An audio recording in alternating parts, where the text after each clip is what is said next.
Muy buenas tardes, chicos. ¿Cómo están? Estamos con el EPO 34, ¿verdad? Sí, doctor. Sí, Ya. doctor, buenas tardes. Buenas tardes. ¿Cómo están? Ya pues, su grupo que le toca hacer la presentación puede presentarle una experiencia, ¿ya? Ok. Gracias por empezar un poquito más temprano.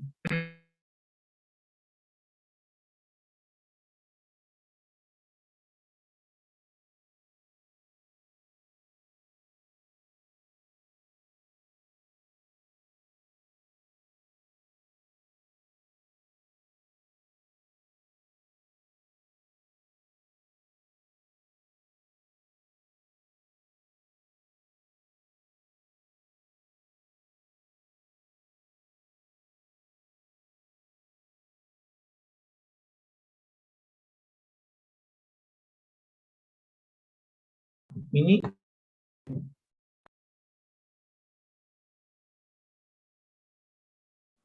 Doctor, buenas tardes. ¿Se puede apreciar las diapositivas? sí, inicie. Ya. ¿Su apellido cuál es? Un momento, doctor, es que yo no voy a iniciar. Mi compañera que va a iniciar todavía no ingresa al Zoom.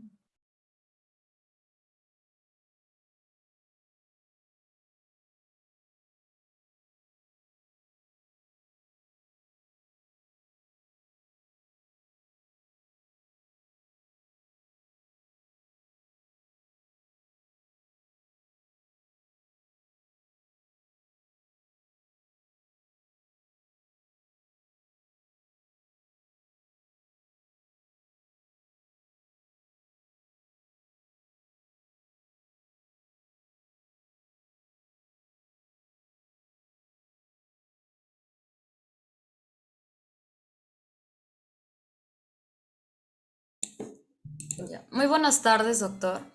Muy buenas tardes, doctor Pérez. El día de hoy nos toca la exposición número 7, la cual tiene por tema... Nemesi, ¿Sí? ¿no? Ya le Sí, hicimos. Némesis Ruiz. Ya. Ya, bueno, continuando con el tema, nos Si toca... deseas, puedes apagar tu cámara, como tú decías. ya, doctor, está bien, gracias. Ya.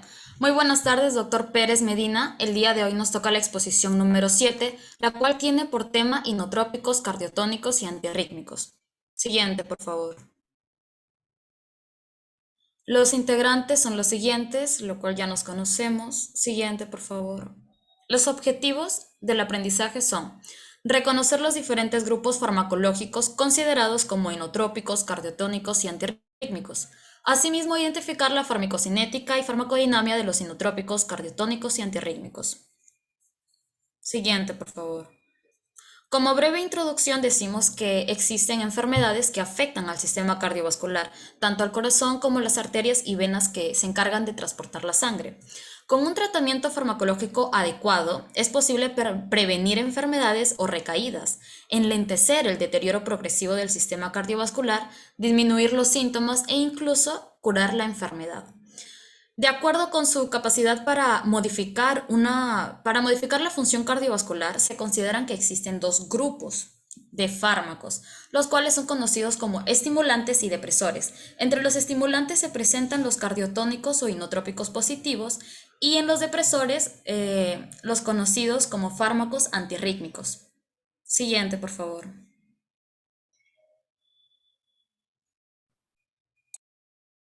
Bueno, primero hablaremos acerca de los fármacos inotrópicos.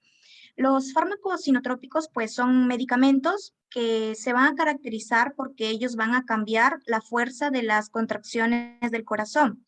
Entre ellos vamos a tener dos tipos, los inotrópicos positivos y los inotrópicos negativos. En los inotrópicos positivos, pues estos se caracterizan porque aumentan la fuerza de las contracciones del corazón para que este corazón pueda bombear más sangre, pero con menos latidos. Un ejemplo de este tipo de fármacos es la digoxina. Por otro lado, tenemos también a los fármacos inotrópicos negativos. Estos se caracterizan porque reducen la fuerza de las contracciones del corazón y también la frecuencia cardíaca. Y un claro ejemplo de ellos es el verapamilo. Si hablamos acerca de los mecanismos de acción de los inotrópicos, tenemos que tienen un mecanismo inotrópico, un mecanismo vasodilatador y también un mecanismo lucitrópico. El mecanismo inotrópico, si hablamos de eso, tenemos de que, bueno, el principio de acción pues, de los fármacos inotrópicos va a ser facilitar el aumento de la concentración del calcio intracitoplasmático, ¿no?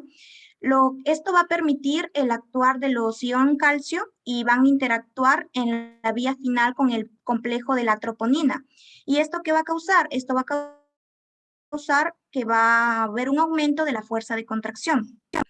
Con respecto al mecanismo de vasodilatación, esta acción, que bueno, que es la vasodilatadora de los inotrópicos, va a estar mediada acá por el AMPC cíclico, el cual va a estimular la acción de las bombas de sodio-potasio y también la de sodio-calcio, lo cual va a completar el citoplasma de sodio, calcio y va a facilitar en este caso la relajación del músculo liso vascular. Si hablamos del mecanismo lucitrópico, en él el AMP cíclico va a facilitar pues la fosforilación del fosfolambano. Este va a provocar un rápido secuestro del calcio intracelular, ¿no? Y lo va a retirar de sus sitios de unión a la tropomiosina. Y debido a ello va a cortar la velocidad de la contracción y va a haber un aumento en el tiempo de la relajación y por lo tanto va a mejorar la disfunción diastólica. Si nosotros hablamos de un fármaco inotrópico ideal, este tiene las siguientes características. Por ejemplo, que no produzca una taquifilaxia, no tenga una acción prolongada, no tenga efecto sobre la conducción cardíaca, tenga un efecto vasodilatador, tenga un efecto lucitrópico, no interactúe con otros fármacos, conserve la célula miocárdica y no tenga altos costos. Pero acá algo muy importante a tener en cuenta es de que todos los fármacos que son pertenecientes a este grupo tienen efectos colaterales, ¿no? Y por ello hay que ser muy cuidadosos en su administración. En este cuadro que podemos ver en la parte derecha vamos a encontrar la clasificación según Feldman. Él lo clasifica los fármacos inotrópicos en 3 tipos, los de clase 1, los de clase 2, los de clase 3 y también los de clase 4. Los de clase 1 vamos a encontrar a los agentes que incrementan el AMPC cíclico intracelular como los antagonistas betas, que en este caso como ejemplo tenemos a la dopamina. En la clase número 2 vamos a encontrar a los agentes que afectan los iones, las bombas y también los canales, por ejemplo la digoxina. En la clase número 3 vamos a tener a los agentes que modulan los mecanismos del calcio intracelular, ya sea pues en un aumento de su liberación o también puede ser, por ejemplo, un aumento de la sensibilización. En este caso tenemos el fármaco denominado levosimendan. En la clase número 4 vamos a encontrar a los agentes que tienen múltiples mecanismos de acción, por ejemplo, el pimobendan. Si hablamos acerca de su farmacocinética, tenemos que su vía de administración va a ser endovenosa y también por vía oral. La distribución va a ser amplia, pero se van a caracterizar porque no atraviesan la barrera hematoencefálica. Su absorción también es amplia y va a estar metabolizado por el sistema de la monoaminoxidasa y también por el catecol o metiltransferasa, que es el COM. La excreción principalmente va a ser renal y lo restante va a ser fecal. Con respecto a la farmacodinamia, tenemos que estos estimulan la fuerza de la contracción del corazón por una estimulación de los receptores beta-1 adrenérgicos. Y esta estimulación de la contractibilidad cardíaca va a evitar los efectos indeseables gracias al estímulo de los receptores alfa periféricos. Bien, ahora hablaré acerca de los fármacos cardiotónicos. Estos fármacos cardiotónicos pues son sustancias que van a aumentar la fuerza de contracción y también van a aumentar la eficiencia mecánica del miocardio. Estos van a pertenecer al grupo de los fármacos conocidos como inotrópicos positivos. y son los medicamentos cuya acción fundamental va a ser aumentar la fuerza de contracción del músculo cardíaco, pero al mismo tiempo van a reducir el consumo de oxígeno del corazón. Estos fármacos se van a caracterizar, al igual que los anteriores, que van a tener efectos indeseables, ¿no? Van a ser de tipo, efectos indeseables de tipo cardíaco y de tipo extracardíacos. En los efectos indeseables cardíacos, que son alrededor entre el 30 al 40%, por ejemplo, tenemos las arritmias, un bloqueo auriculoventricular, una fibrilación auricular, entre otros. Y entre los efectos inesperados extracardíacos tenemos los trastornos gastrointestinales y también los efectos indeseables al sistema nervioso central. En los trastornos gastrointestinales, por ejemplo, tenemos las náuseas, los vómitos, el dolor abdominal, entre otros. Mientras que en los efectos en el sistema nervioso central, esto se va a dar principalmente por los tratamientos prolongados y, por ejemplo, acá se puede producir pues una cefalea, somnolencia, desorientación, delirio incluso, entre otros. Bien, si hablamos acerca de los mecanismos de estos fármacos, tenemos que su mecanismo de acción se va a dar gracias a que ellos van a inhibir la actividad del enzima ATPasa sodio-potasio dependiente. Y esto va a causar que el incremento de la contracción a nivel cardíaco. Estos fármacos en su utilidad terapéutica tenemos que se utilizan para el tratamiento de la insuficiencia cardíaca y también para aumentar el gasto cardíaco. Y en su clasificación se pueden dividir en los glucósidos cardíacos, en los agentes beta-agonistas y en los inhibidores de la fosfodiesterasa 3. Los glucósidos cardíacos acá lo van a comprender los medicamentos obtenidos gracias a las plantas del género digital. Por eso se le van a conocer como los digitálicos, ¿no? Y entre ellos tenemos a la digoxina y a la digotoxina. En los agentes beta agonistas, ellos van a actuar aumentando la fuerza de contracción cardíaca mediante el estímulo de los receptores beta 1 adrenérgicos. Y en ellos vamos a encontrar la botunamina y también la dopamina. Y por último vamos a tener a los inhibidores de la fosfodiesterasa 3. Aquí pues vamos a encontrar a fármacos como la angrinona, la milrinona y también el levosidelmam. Bueno, estos medicamentos se van a emplear en los cuadros agudos de una insuficiencia cardíaca crónica. ¿Qué alumna continúa? Adrián Sencarrión, doctor. Bueno, continuando con los fármacos cardiotónicos, como ya se sabe, la principal propiedad de los cardiotónicos viene a ser el incremento de la fuerza y la velocidad de las contracciones cardíacas, la denominada acción inotrópica positiva. Como ya había mencionado mi compañera, estos químicamente son glucósidos que se obtienen de las plantas de especies digitales, como son la digitalis purpurea y la digitalis lanata. Si bien estos fármacos cardiotónicos están recomendados para aquellas personas que sufren de insuficiencia cardíaca congestiva y alteraciones de miocardio, bueno, el fármaco más representativo de este grupo viene a ser la digoxina.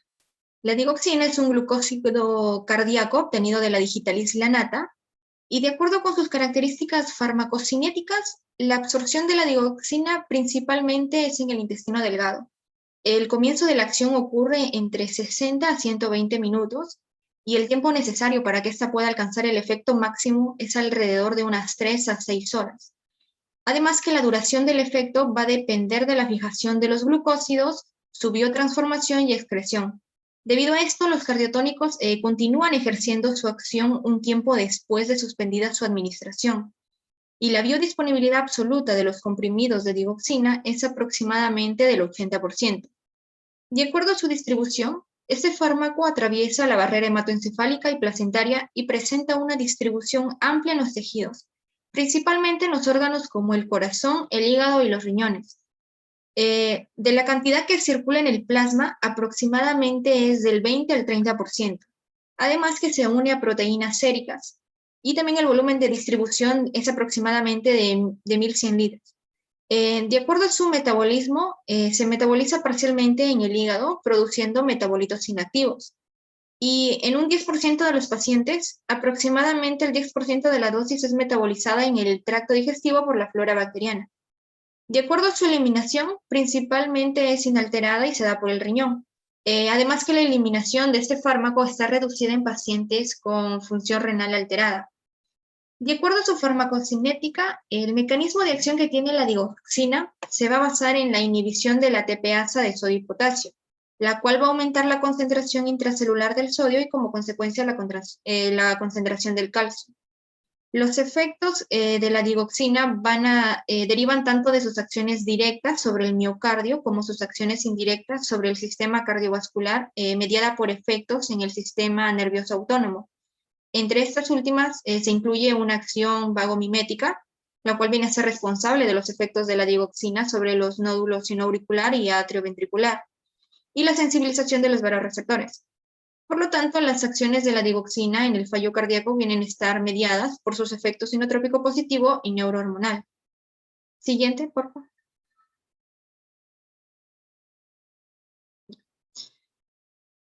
Bueno, el siguiente grupo de fármacos son los antiarrítmicos. Para empezar, las arritmias cardíacas vienen a ser alteraciones de la secuencia de contracción y relajación del corazón. Sus causas pueden ser diversas, al igual que su gravedad y consecuencias clínicas. Algunas modificaciones del ritmo cardíaco remiten de forma espontánea o eliminando la causa que las ha producido, mientras que en otros casos se afecta de forma importante la función cardíaca. Los fármacos antiarrítmicos forman un grupo muy heterogéneo de sustancias que se caracterizan por suprimir o prevenir las alteraciones del ritmo cardíaco a concentraciones a las que no ejercen efectos adversos sobre el latido sinusal normalmente propagado. En general actúan modificando lo que es el automatismo, los periodos de refractarios y la velocidad de conducción de las células cardíacas, y que se indican para terminar o controlar un episodio de arritmia, prevenir la recurrencia de una arritmia y prevenir la aparición de arritmias graves en situaciones específicas. Si bien los fármacos antiarrítmicos suelen clasificarse en función de su efecto electrofisiológico sobre el corazón por el sistema creado por Williams, esta clasificación presenta algunas limitaciones, ya que algunos antiarrítmicos muestran acciones de más de una clase y pueden variar según el tipo de la fibra cardíaca. Siguiente, por favor. Para entrar más en lo que es la clasificación de los fármacos antiarrítmicos, como dije, la más conocida es aquella que divide a estos fármacos de acuerdo a su efecto que producen en el potencial de acción de las células cardíacas. Se clasifican en 4 tipos de clases. La clase 1, que corresponde a las drogas que inhiben el canal sódico, disminuyendo lo que es la velocidad y ascenso de la fase 0 del potencial de acción. Esta clase puede ser subdividida en 3 categorías de acuerdo a su efecto sobre la duración del potencial de acción. Tenemos la clase 1A, en ella se prolonga lo que es la duración del potencial de acción, como por ejemplo el fármaco de la quinidina. En la clase 1B, acorta la duración del potencial de acción, como por ejemplo la lidocaína. Y en la clase 1C, ejercen poco efecto sobre la duración del potencial de acción, como por ejemplo el fármaco de la flecainidina, creo que es. Ya. En la clase 2 está constituida por los betabloqueadores, que básicamente disminuyen lo que es la velocidad de despolarización diastólica en la fase 4 de las fibras de conducción lenta, disminuyendo el automatismo sinusal y aumentando el periodo refractario y disminuyendo la velocidad de conducción del nodo auriculoventricular. En la clase 3, los fármacos de esta clase son principalmente bloqueantes de los canales de potasio y prolongan la duración del potencial de acción y la refractariedad en los tejidos de canales lentos y rápidos. Y en la última clase, que es la 4. Una sugerencia, está muy bien precisado como está tu diapo. Clase 1 ya tiene que ver con canales de sodio y te grabas 2 nombres, ¿no? Más, digamos, si bien no se usa con fines antiarrítmicos, pero sí se usa con fines anestésicos, que tienen una acción antiarrítmica, la lidocaína, ¿no? Como que también puede proporcionar arritmias, ¿no? Cuando se pasa demasiado rápido, ¿no? Y cada vez un poco menos usa la procainamida, ¿no? Pero todavía algunos cardiólogos lo utilizan, lidocaína, suficiente con que te grabes 2, ¿no? Clase 2, claro que sí, pues propanolol, la presentación, el atenolol, ¿sí? Atenolol también eventualmente van a prescribir de 50 y de 100, ¿no? Clase 2, beta bloqueadores, obviamente, ¿no? Clase 3, un poquito de memoria, tiene que ver con el potasio y acá Algunas características generales pueden leer de la amiodarona, que es el que más se utiliza, ¿de acuerdo? Y clase 4 tiene que ver con bloqueadores de canales de calcio. Pues, acá están los dos, verapamil y lilitacin. Traten de resaltar un poquito más de las características del verapamil, que se utiliza con fines antiarrítmicos y con fines antihipertensivos, ¿no? No en cualquier tipo de paciente. Pero como pacientes que han tenido antes un infarto agudo de miocardio, por ejemplo, ¿no? ¿Ya? Siempre grabarse uno o dos de cada grupo en la acción. Ya continúo.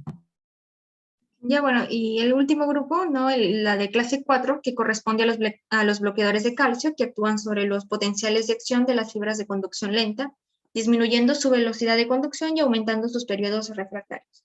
Siguiente.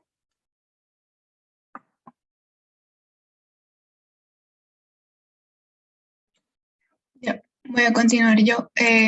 Ahora vamos a ver el experimento que trata acerca de los efectos cardiovasculares de los inotrópicos, cardiotónicos y antiarrítmicos. Bueno, los fármacos utilizados en este experimento fueron digoxina, 10 miligramos por kilogramo, milrinona, 100 miligramos por kilo y verapamilo, 5 miligramos por kilo. Este experimento fue en ratas y la metodología fue una simulación con software. El procedimiento constó de que en una rata anestesiada se procedió a la inserción de 3 cánulas en la arteria y en la vena femoral y en el ventrículo izquierdo. La cánula arterial lo que permitía mediar mediante un transductor la presión arterial sanguínea y la frecuencia cardíaca. La cánula en el ventrículo izquierdo permitía mediar la presión ventricular izquierda y la fuerza de contracción cardíaca. Y la cánula de la vena pues permitía medir la presión venosa central y es por aquí por donde se administraban los fármacos. Siguiente, por favor. Bien, antes de comenzar a hablar acerca del experimento con digoxina, mencionar que la digoxina es un glucósido cardiotónico y como glucósido cardiotónico va a tener un principal efecto que es el efecto inotrópico positivo, el cual consta en un aumento de la fuerza y contractibilidad cardíaca. Y pues este aumento de fuerza y contractibilidad cardíaca en el caso de pacientes con insuficiencia cardíaca sistólica va a ayudar a que se incremente el gasto cardíaco, también va a facilitar el vaciado ventricular, va a reducir la presión de llenado, va a bajar la presión venosa, la presión capilar y va a disminuir el tamaño del órgano dilatado y va a inhibir la taquicardia refleja. ¿Y cómo se va a dar este efecto inotrópico positivo? Pues se va a dar debido a que este fármaco inhibe la bomba sodio-potasio ATPasa. Esta bomba sodio-potasio ATPasa lo que hace es se encarga de reequilibrar la membrana de los cardiomiocitos después de la despolarización de sus membranas. Esta bomba en sí lo que hace es permitir la entrada de potasio y la salida de sodio, pero al verse inhibida, entonces va a haber una mayor concentración de sodio. Y al haber este desequilibrio se va a activar un intercambiador, el intercambiador de calcio-sodio, que va a permitir que entre calcio y salga sodio para poder compensar este desequilibrio. Y pues al haber un aumento de calcio intracelular se va a producir un aumento de la contractibilidad cardíaca.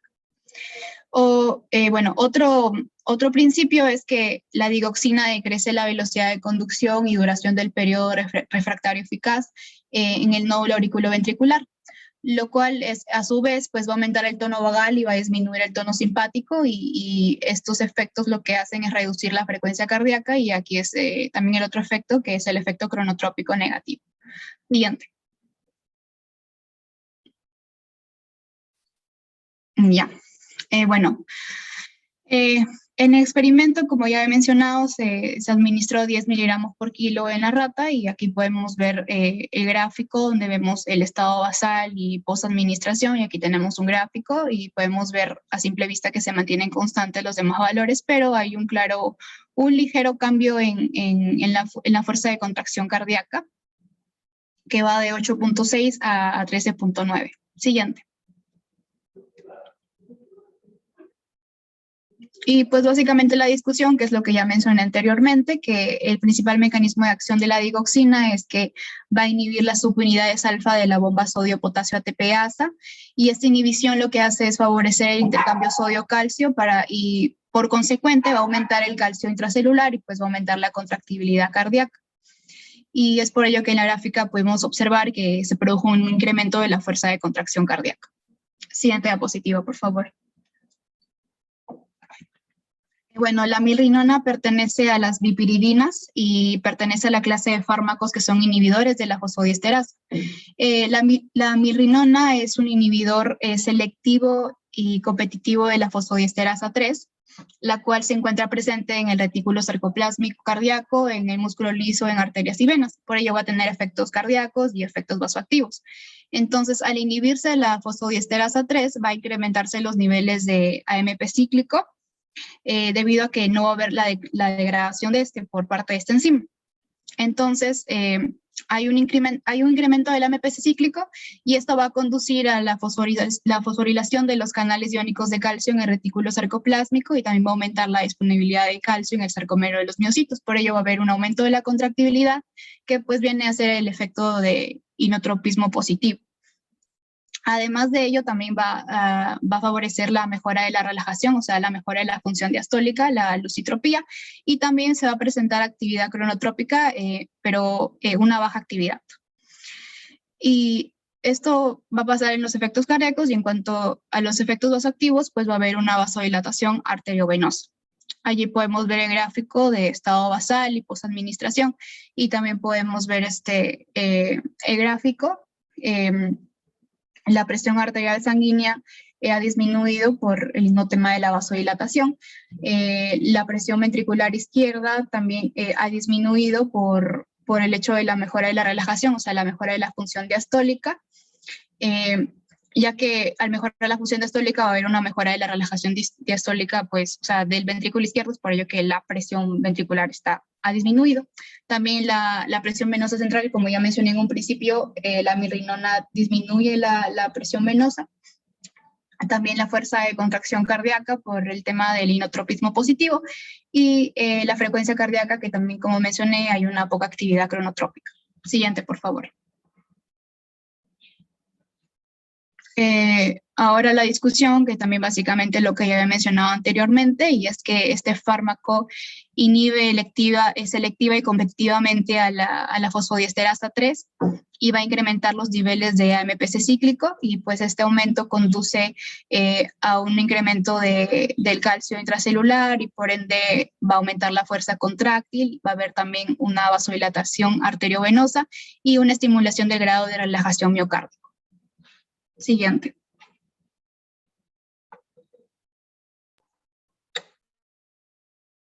Bien, seguimos con la explicación de verapamilo. Este tiene su mecanismo de acción en el cual va a disminuir la contractibilidad, va a aumentar la vasodilatación, disminuye la frecuencia cardíaca.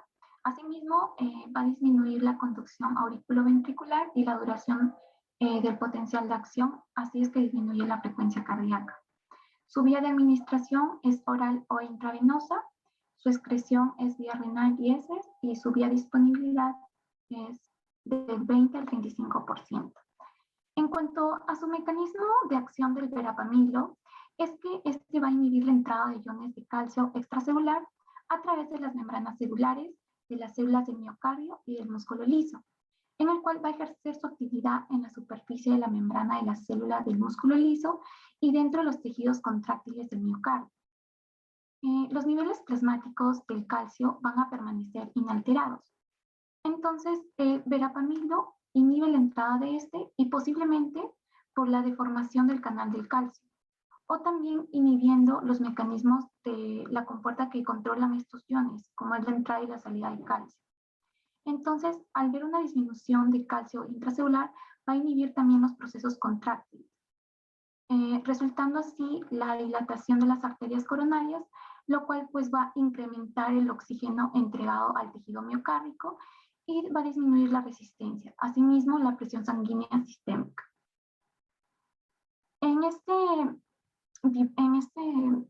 Aquí vamos a presentar la imagen del uso del software. En la rata se le administró 5 miligramos por kilogramo. Podemos observar el estado basal y el efecto del fármaco. En el experimento vamos a apreciar lo que es la disminución de todos estos parámetros, sin excepción, debido a que este fármaco posee tanto efectos inotrópicos y cronotrópicos. negativos. Y esto recordemos que son funciones importantes que ejercen el corazón. Siguiente, por favor.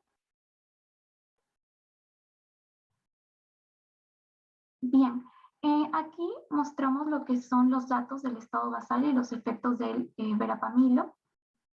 Como podemos observar, ya en el efecto de la presión arterial sistólica es de 51.3 de 119.7. Claramente vemos que se da un descenso. Igualmente va a pasar en la diastólica. En cuanto a la presión ventricular izquierda, vamos a tener el estado basal 124 y un efecto de 47.9. En cuanto a la presión venosa central, vamos a tener el estado basal de 10.7 y un efecto de 6.3. Vemos igual un ligero descenso. En la fuerza de contracción cardíaca, vamos a tener un estado basal de 8.5 y un efecto de 2.6.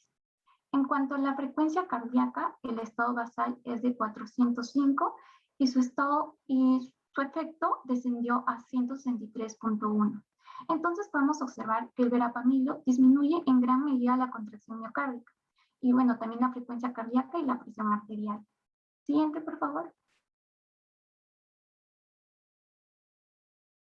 En cuanto a la discusión, podemos decir que se pudo observar en el software que aproximadamente después de 8 minutos de haber administrado el fármaco verapamilo, la presión sanguínea, la frecuencia cardíaca, la fuerza de contracción, la presión ventricular izquierda y la presión sanguínea venosa no se mantuvieron constantes.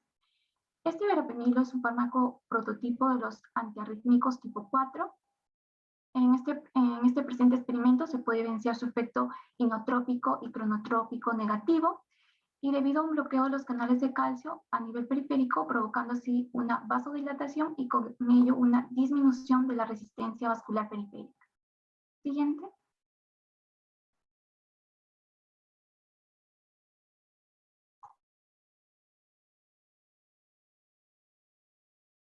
Hola.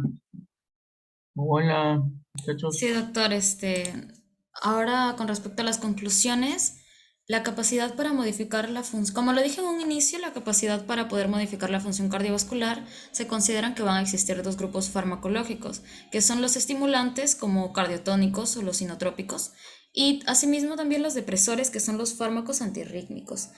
Y como otra conclusión se reconocieron los fármacos inotrópicos, cardiotónicos, antirrítmicos, su farmacocinética, su farmacodinamia de los grupos correspondientes. ¿Me Gracias. permiten presentar algo para complementar lo que han presentado? Sí. ¿Se está visualizando? ¿Me confirma? Sí, doctor. Sí, Sí, se ve. doctor. Ya miren, con la milrinona, pues muy ocasionalmente se les va a chocar, salvo que, bueno, ojalá tengan suerte de hacer su internado en un hospital grande y confíen bien con los cardiólogos. Generalmente se usa ese producto, ¿no? Pero las características básicas, tenerlas presentes. Verapamilo, sí, de cuando en cuando algunos pacientes hipertensos, infartados que le dejan para saber sus características farmacocinéticas básicas, ¿no? Y sus indicaciones, ¿no? Y contraindicaciones. Pero lo que sí, de todas maneras, van a haber pacientes que van a tener criterio de suspender, reiniciar el tratamiento, porque no siempre hay a la mano el cardiólogo con la digoxina, ¿ya? Solamente para remarcar lo que ya se ha dicho, ¿no? En general, la dioxina deriva de esta bendita planta, la digital lagnata, que es necesario, lo ideal, mantener niveles de dioxina por menos de 1, eso sería lo ideal, ¿no? Aunque el rango puede ser hasta un poco más. Es un producto que tiene una ventana terapéutica un poco estrecha, ¿ya? Así que tiene mucha prudencia, mucho cuidado, ¿no? Esta es su estructura farmacológica, ¿no? Y no es tan simple así como las 3 sílabas que lo constituyen, un poco complejo. Y las características farmacocinéticas sí hay que destacar, ¿no? Para resaltar lo nuevo que ustedes han dicho, ¿no? Que cerca del 70% se absorbe en el tracto gastrointestinal, que se une a la albúmina solamente la cuarta parte, que su volumen de distribución es bastante amplio, y sobre todo se destaca que se impregna o se pega en el tejido muscular y graso. Ya, eso lo condiciona que su eliminación sea lenta, lenta y lenta cuando te pasas de los rangos, ¿no? Lamentablemente tiene una buena penetración en el fluido cerebroespinal, barrera placentaria, incluso leche materna. Imagínense una gestante que por alguna razón, bueno, que alguien, sale una mujer sale gestando, hace su bebito, tiene que darle su leche, pero previamente ha sido usuario tributario de dioxina. Qué dolor de cabeza para el cardiólogo, ¿no? Porque como se transmite a través de la leche materna, puede ocasionar un efecto deleterio de arritmia cardíaca en el bebé, ¿no? Que está dando el lactancia, ¿no? La fase de distribución termina en aproximadamente 6 a 8 horas. El rango que se debe mantener 0,5 máximo 2, pero idealmente menos de 1, como se había comentado. Alguna acción se da a las 2 horas, pero el pico realmente es a las 6 horas de su acción, ¿no? La dosis de dioxina se afecta principalmente sin mayores cambios por el riñón, 30-50% de la dosis que hace un día. No es significativa la circulación enterhepática, ¿no? En general, en condiciones normales, el tiempo de vida medio es hasta 2 días, 1,5 a 2 días. Pacientes que están con anuria o falla renal se puede prolongar 6 días, ya casi una semana. Entonces, esas cositas, la dioxina no es un paracetamol, no es una aspirina, ¿no? Tiene sus características que sí es pertinente hacer el esfuerzo de recordarlas. Si es que uno no se acuerda, ir a revisar el toque, pues antes de tomar una decisión de mantener, aumentar, suspender su producto, ¿no? Hay interacciones con varios medicamentos, ¿no? Con varios medicamentos es un poco difícil memorizarse todo, pero al menos esa idea que hay que tenerla presente, con corticoides, metoclopramida, antiácidos, los más frecuentemente que se prescriben con algunos antidiarreicos. Luego, pues, es obvio que la concomitante administración con otros antiarrítmicos es peor, pues, ¿no? Se sobreagrega, ¿no? Quinidina, beta bloqueadores, aminorodona, no es la mejor idea, por más que aparentemente se justifique de mezclarlo, ¿no? Con el doctor Marcelo creo que han hablado de sus efectos colaterales, para volverles a resaltar lo mismo, si bien a corto y mediano plazo va muy bien con la parte cardiovascular, sobre todo efecto bomba, a largo plazo termina deteriorándose por eso también, ¿no? Hay signos electrocardiográficos típicos, ¿no? La cubeta digitálica o la cuchara, que se ven en estos pacientes.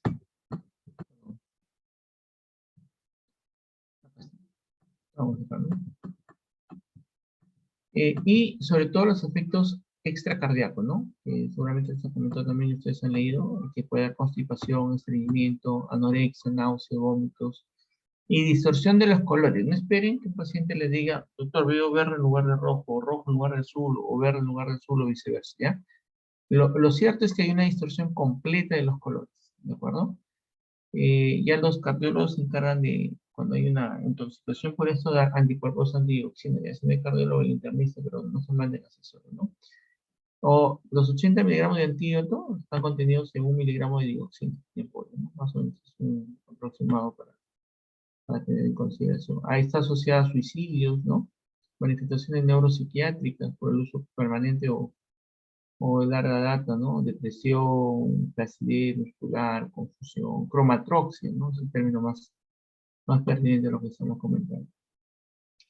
¿Me confirman si ven? Y he hecho cambio de paper. ¿Me confirman? Sí, doctor. Sí se ve, doctor. Ya. Bueno, esto no es tan novedoso, sino que está en español y está ordenado. Lo de la intoxicación digital le queda acá solamente para... Ah, y dice que también se destaca que no puedes tomarlo concomitantemente con jugo de uva, porque puede aumentar su biodisponibilidad y la posibilidad de efectos colaterales de arritmias. Aumenta, pues, ¿no? A ver, acá lo más importante quizás que podemos destacar, esto. Mucho cuidado en pacientes con EPOC por la susceptibilidad a este producto, ¿no? Pacientes con anemia, miopatía hipertrófica. Acordarnos que el hipotiroidismo, la vida media de este producto, aumenta y en el hiper disminuye, ¿sí? Eso sí es importante. Y pues mayor de los cuidados con adultos mayores porque ellos son muy lábiles a alteraciones metabólicas, ¿no? Y la dioxina misma condiciona la alteración metabólica, ¿no? Entonces, hipopotasemia más hipopotasemia, hipopanemia, hipercalcemia, puede esto convulsionar el paciente. Sin embargo, estos pacientes obviamente no vamos a hacer clínicos 100%, tenemos que apoyarnos en dosar dioxina, 0,5 a 2, idealmente permanece menos de 1. Hacer el electrocardiograma seriado cada 3, 6 meses, como usted especificaba ahí, pedir pruebas de función renal y hepática, ¿no? Acá no No, que yo soy clínico, nada, nada. Tienes que ser objetivo con pruebas diagnósticas para ver realmente qué está pasando. El mecanismo de toxicidad, ¿cómo se da? Hay sobrecarga de calcio intracelular, estimulación vagal excesiva, hay una acción directa sobre el nodo ventricular, ¿no? Y bueno, ¿en qué está indicado? Pues lo que ustedes imaginan, insuficiencia cardíaca crónica, aguda, ventricular izquierda, insuficiencia ventricular izquierda aguda, pacientes que por ecocardiograma tienen la fracción de eyección deprimida, también va a ser producto, ¿no? Insuficiencia cardíaca clase 3 o 4, ¿no? Contraindicaciones, insuficiencia renal, hay un síndrome de cardiológico World Parkinson-White. Grados avanzados de bloqueo, paciente con EPOC, tener mucho cuidado. Luego, las interacciones que ya pues, he comentado de varios productos, ¿no? Como están ahí colestiramina, neomicina, antiácidos, metoclopramida, antidiarreico, que es lo que ustedes van a ver, ¿no? Los efectos adversos ya está. Ah, y de los anticuerpos antidioxina, ¿cómo pasas esto? En intoxicación, cuando estás en el hospital, hay sus fórmulas ya, cómo se pasa, ¿no? El número de viales que vas a pasar de cada cuerpo antidioxina que contiene es igual a dosis de 6 miligramos que pasa en un día que tomó el paciente por 0,8 entre 0,5. Y si tiene la concentración de dioxina, también le puede sacar la dioxina sericaneada por la cantidad de peso del paciente entre 100 kilos, ¿no? Para considerar, cada vial de 40 miligramos con 4 mililitros de agua estéril, luego diluirlo para reconstituirlo, la dosis y administrarlo en 50-100 involucro, pues prácticamente se está diciendo. La clínica es muy característica, ya lo hemos comentado. Y lo que sí, por favor, esto venía.